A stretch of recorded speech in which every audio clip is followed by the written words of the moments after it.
Salam əziz izləyicilərim, hər birinizi xoş gördük. Bugün mətbəximdə sizlər üçün gözəl təamlardan biri olan buğlama hazırlayacağam. Buna bəzi zonalar kəlafur da adlandırır. Bunun üçün 1 kiloqram sümüklü mal ətini doğrayıb, yuyub, qazana yığırıq, üzərinə su əlavə edib bişirməyə qoyuruq.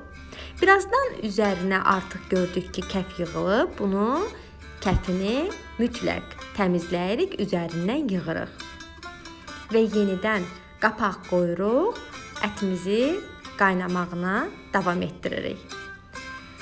Artıq ət qaynadıqdan sonra bir qaba ətləri yığırıq və ətin suyunu da digər başqa bir qaba tökürük və kənarda saxlayırıq.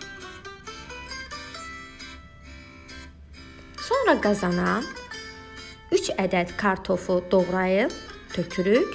Üzərinə duz, istiot və sarı kök əlavə edirik. 2 ədəd soğan və 1 ədəd qırmızı biber doğrayırıq. Onları da kartofun üzərinə əlavə edirik. Əti isə kənarda duzlayıb istiotlayırıq və qazanın içərisinə tökürük.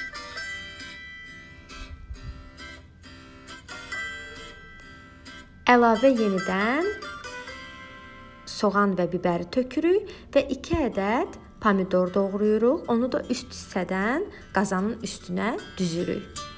Yenidən duz, istiot və sarı kök vururuq.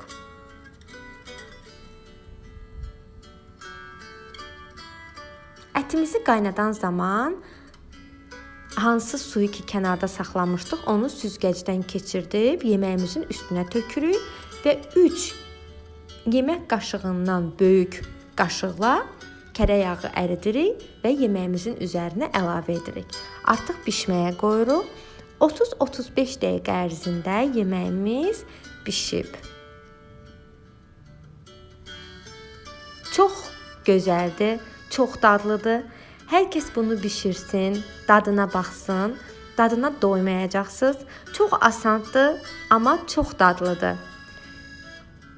İndidən bişirən hər kəsə nuş olsun söyləyirəm.